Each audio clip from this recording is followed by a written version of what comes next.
Hello दोस्तों, स्वागत है आप सभी का अपने YouTube चैनल में। साथियों, 5 क्वेश्चन है, वेरी वेरी इंपॉर्टेंट है यूपीएससी आईएएस वगैरह के लिए। अगर आप तैयारी करो तो उनके लिए भी हिसाब से अच्छे हैं। तो ऑल इंडिया की एग्जाम जितनी भी हैं उनके लिए, और स्पेशली जो हमारे राजस्थान के जो साथी हैं वो तैयारी कर रहे हैं। चलिए पहला क्वेश्चन हम शुरू कर लेते हैं कि हाल ही में भारत ने किस रीयूजेबल लॉन्च व्हीकल यानी पुनः प्रयोज्य प्रक्षेपण विमान का सफल ट्रायल किया है?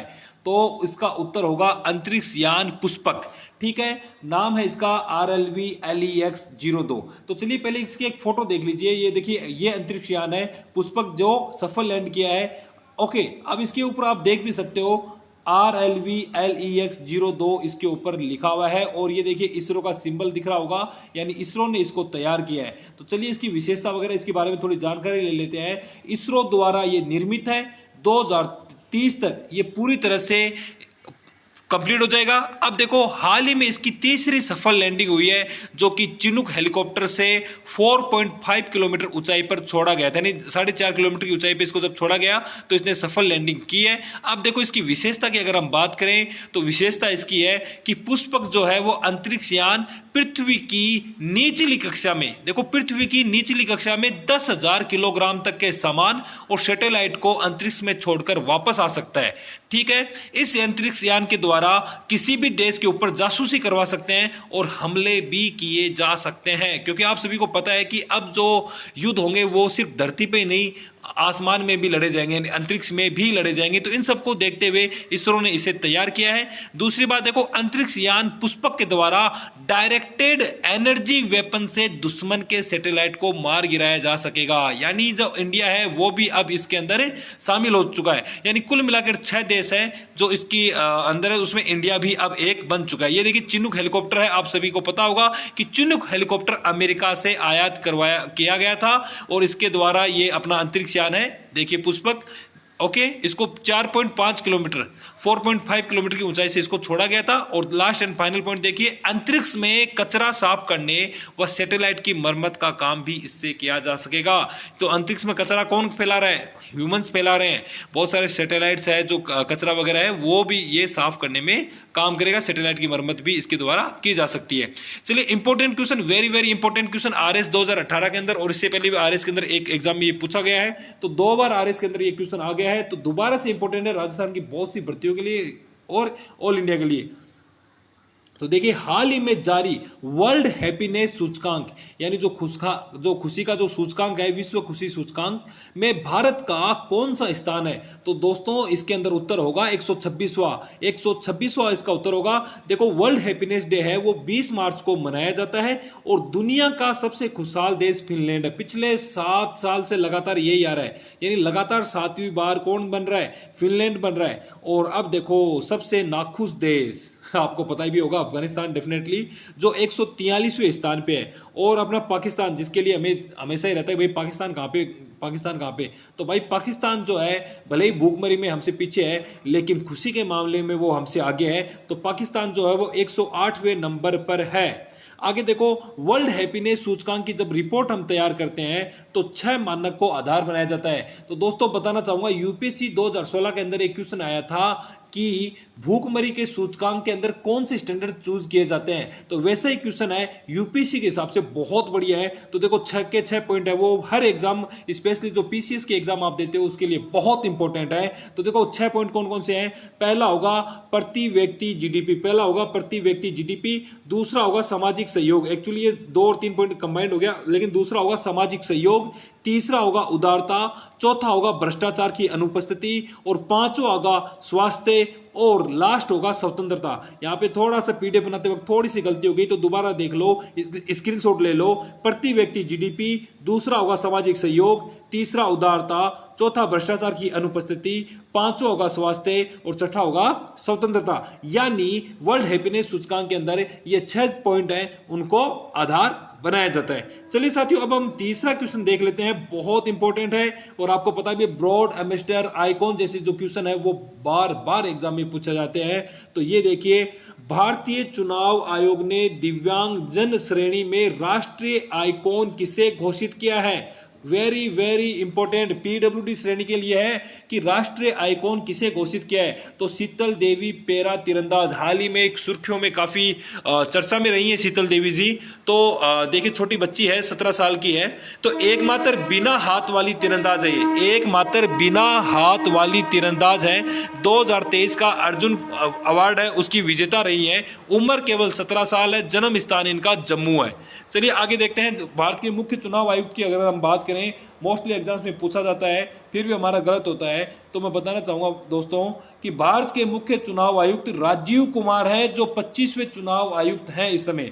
ठीक है, राजीव कुमार, याद रखना, राजीव कुमार मुख्य चुनाव आयुक्त हैं। अब देखो भारतीय निर्वाचन आयोग की मुख्य खास बात क्या है। भारतीय निर्वाचन आयोग की स्थापना 25 जनवरी 1950 को संविधान के अनुसार हुई थी।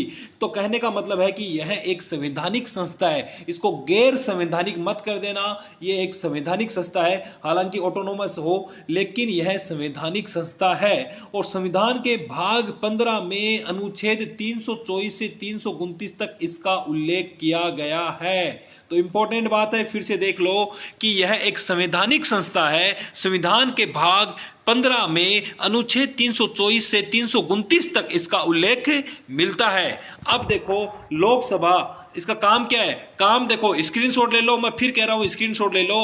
लोकसभा, राज्यसभा, राज्य विधानसभा, राष्ट्रपति, उपराष्ट्रपति के चुनाव भारतीय निर्वाचन आयोग के द्वारा संपन्न करवाए जाते हैं। देखो फिर देख लो, लोकसभा, राज्यसभा, राज्य विधानसभा, राष्ट्रपति, उपराष्ट्रपति, यानी ये वाले जो चुनाव है वो कौन करवाएगा, भारतीय निर्वाचन आयोग करवाएगा। ये देखिए मैंने एक स्क्रीनशॉट आपके लिए लेके रखा है, जिसमें ये भारतीय निर्वाचन आयोग की वेबसाइट से मैंने स्क्रीनशॉट लिया है। इसमें देखो लिखा है कि भारत का चुनाव आयोग एक स्वायत्त मतलब ऑटोनोमस संवैधानिक प्राधिकरण है। ये देखिए संवैधानिक है, जो भारत में चुनाव प्रक्रियाओं के संचालन के लिए जिम्मेदार है। भारत में यह निकाय भारत में लोकसभा, राज्यसभा, राज्य विधानसभा और देश में राष्ट्रपति और उपराष्ट्रपति के पदों के लिए चुनाव का संचालन करता है। तो इसमें देखो कहीं भी ग्राम पंचायत नहीं लिखी है, तो प्लीज ग्राम पंचायत में आप लोग कंफ्यूज मत हो जाना। इसको पॉइंट मैंने डाला है कि पंचायत और नगर पालिका का चुनाव कभी भी भारतीय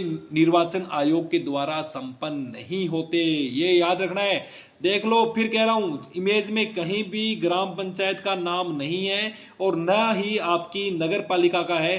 तो देख लो कि पंचायत और नगर पालिका का चुनाव कभी भी भारतीय निर्वाचन आयोग के द्वारा संपन्न नहीं होते, बल्कि इसके लिए किसका गठन किया गया है, राज्य चुनाव आयोग का प्रावधान है। यानी राज्य चुनाव आयोग जो होगा वो इसका क्या करेगा, इलेक्शन करवाएगा। तो आपको ये बताना है। चलो क्वेश्चन नहीं पूछेंगे, नेक्स्ट टाइम पूछेंगे आपसे, क्वेश्चन नहीं करेंगे अभी। तो चलो छोड़ो इन बातों को। चलो फोर्थ क्वेश्चन देखो, हाल ही में चर्चा में रहा मिलन 24 क्या है, हाल ही में चर्चा में रहा है मिलन 24 क्या है, तो इसका आंसर होगा भारतीय नौसेना का सैन्य अभ्यास। यानी भारतीय जो इंडियन नेवी है उसका सैन्य अभ्यास हुआ था, इसको कहा गया है मिलन 24। ठीक है, मल्टी एक्सरसाइज है। तो कैसे है देखिए कि फरवरी माह में शुरू हुए इस युद्ध सैन्य अभ्यास में 51 देशों की नेवी ने हिस्सा लिया। मिलन मतलब मिले हैं, 51 देशों की नेवी ने इसमें हिस्सा लिया है। और यह युद्ध अभ्यास कहां हुआ था, विशाखापट्टनम में हुआ था। वेरी वेरी वेरी इंपॉर्टेंट, कई बार लोकेशन पूछ लेते हैं तो आपको याद होना चाहिए। विशाखापट्टनम में हुआ था, फरवरी में हुआ था, 51 देशों की नेवी ने इसमें हिस्सा लिया था। और भारतीय नौसेना ने आईएनएस विक्रमादित्य, आईएनएस विक्रांत के साथ 30 जंगी जहाज को युद्ध अभ्यास में उतारा था। यानी कॉम्बैट शिप्स, तो कॉम्बैट शिप्स हैं 30, उनको युद्ध अभ्यास में उतारा था, जिसमें 2 इसके आईएनएस हैं इंडिया के, वो हैं विक्रमादित्य और विक्रांत। तो ये भी आप याद रख सकते हो, कुछ बड़ी एग्जाम्स में पूछ लेते हैं कि कौन कौन से आईएनएस उसके अंदर थे, तो विक्रमादित्य और विक्रांत उसके अंदर थे। अब ये देखिए, ये जो फोटो है मैंने इंडियन नेवी से ली थी। ठीक है, चलिए आगे देखते हैं। अगला क्वेश्चन इंपॉर्टेंट है, इंपॉर्टेंट इसलिए इंपॉर्टेंट है, कई बार कंफ्यूज होंगे, जो मैंने नोट डाल के नीचे लिखा है।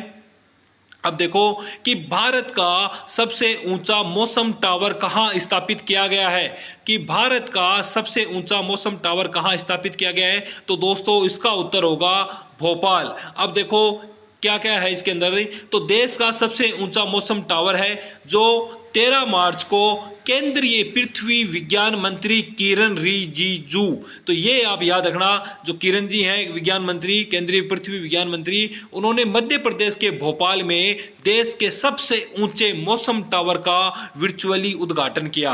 वर्चुअली उद्घाटन किया है, देश का सबसे ऊंचा मौसम टावर है। और इसकी खासियत क्या है कि भोपाल के पास सिलखेड़ा में लगा यह टावर 200 किलोमीटर दूर से बादल को ट्रेस करने में सक्षम है और टावर 3 घंटे पहले बताएगा कहां बरसेंगे। तो देखो एक नोट लगा के मैंने लिखा है, उसको पहले आप ये देखो कि भारत का देखो सबसे ऊंचा मौसम टावर पूछा गया है। इसके अंदर क्या पूछा गया है? भारत का सबसे ऊंचा मौसम टावर। और यहां एक क्वेश्चन देखो जो एग्जाम कौन से है, बीपीएससी में आया है, एई पेपर 3 में आया है, 24 मार्च 2022 को आया है। तो देखो कौन सा क्वेश्चन आया है कि भारत मौसम विज्ञान विभाग ने भारत के सबसे ऊंचे मौसम विज्ञान केंद्र की बात हो रही है। यहाँ पे देखो विज्ञान केंद्र, मौसम विज्ञान केंद्र की बात हो रही है, जिसका उद्घाटन कहां हुआ था? लद्दाख में हुआ था। और हमने क्वेश्चन कौन सा था अपना 5 नंबर का? मौसम टावर का।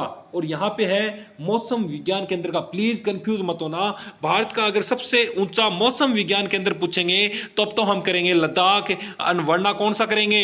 वरना हम करेंगे मौसम टावर। सबसे ऊंचा मौसम टावर कहां करेंगे? भोपाल। और विज्ञान केंद्र कहां करेंगे?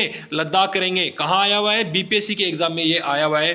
ठीक है साथियों, आज के लिए इतना ही काफी है। अगर क्लास अच्छी लगे तो प्लीज लाइक शेयर और सब्सक्राइब जरूर करना। थैंक यू, धन्यवाद। और शेयर जरूर कर देना साथियों।